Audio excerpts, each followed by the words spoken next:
반갑습니다. 내 가족의 사건처럼 하나하나 최선을 다하는 법무법인 이현입니다. 누구나 법적 문제가 생기면 심적으로나 경제적으로 큰 부담을 갖게 됩니다. 혼자서 해결해 보려 하겠지만 만족스러운 결과를 이끌어내기가 쉽지 않죠. 여러분의 정신적인 고통, 금전적인 어려움을 이해하며 이현의 법률 상담 시스템을 통해 도움을 드리고 있습니다. 의뢰인의 문제는 하나의 사건이 아니라 한 사람의 삶이라는 마음으로 면밀하게 분석하여 해결의 실마리를 찾아드리겠습니다. 자, 그럼 오늘의 주제인 신축빌라 전세 사기에 대하여 함께 알아볼까요? 주거 공간은 사람이 살아가기 위한 보금자리가 되는 것뿐 아니라 투자하기 위하여 거래하는 경우도 많습니다. 따라서 우리나라에 존재하는 전세 계약은 임대인이 임차인에게 보증금을 받은 상태에서 매매 금액과 전세 금액의 차이로 목적물을 매도하게 되는 갭투자가 성행하게 되는데요. 신축 빌라의 매매 시세는 아파트의 매매 시세에 비해 투명하지 않을 때가 많습니다. 그래서 매매 시세를 기준으로 계약하게 되는 전세 계약 상황에서 신축 빌라 전세 사기가 빈번하게 발생하고 있습니다.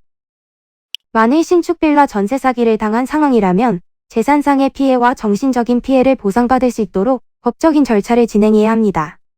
먼저는 전세금을 편취하려고 속인 행위를 한 임대인에게 사기죄를 적용시킬 수 있습니다. 사기죄는 10년 이하의 징역 또는 2천만 원 이하의 벌금형 처벌을 받게 되며 손해배상 청구, 민사상의 보증금 반환 청구, 부당이득 방한 소송 등을 진행할 수 있습니다. 이때에는 상대의 재산의 가압류를 신청하여 상대가 재산을 은닉하지 못하도록 보전 조치를 취하시는 것이 좋은데요. 발생할 수 있는 다른 위험 상황에 대해 여러 방면으로 대비하는 것이 좋습니다. 신축 빌라 전세 사기를 당하지 않기 위해서는 예방법을 미리 알고 있으면 좋은데요. 완전한 신축이 아닌 2년 정도 지난 건물을 선택하는 것이 좋습니다. 2년 정도가 지나야 가격대를 대략적으로 파악할 수 있기 때문입니다. 또한 보증금을 안전하게 돌려받기 위해서는 보증보험에 가입해 놓는 것이 좋습니다. 이는 간단히 분석될 문제가 아닌 경우들이 대부분이므로 꼭 법률적인 상담을 받아보는 것이 현명하다고 볼 수 있습니다.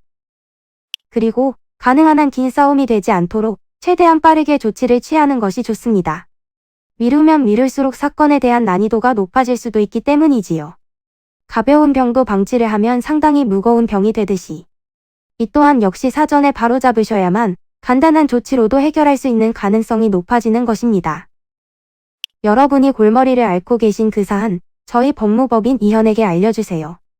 이현의 법률 상담 시스템을 통해 든든한 지원군이 되어드리겠습니다. 간혹 변호사가 아닌 사무장 등과 상담하는 줄로 오해하시는 분들이 계시는데 이는 전혀 아니며 저희 법무법인 이현은 변호사와 1대1로 상담이 이루어진다는 점을 다시 한번 꼭 알려드립니다. 저희는 하나의 분야가 아닌 민사, 형사, 가사뿐만 아니라 비송사건 등 모든 것을 추구하고 있는 종합 로펌입니다. 가장 궁금해하시는 사건의 해결 가능성과 해결의 키포인트, 예상되는 문제점과 해결 방안 등을 총망라하여 종합적인 시각으로 안내해드리고 있습니다. 보다 정확한 상담을 위해 전국, 전 지역 상담 접수를 먼저 실시하오니 해당 화면에 보이는 번호로 먼저 연락을 주시면 친절한 안내를 도와드리도록 하겠습니다.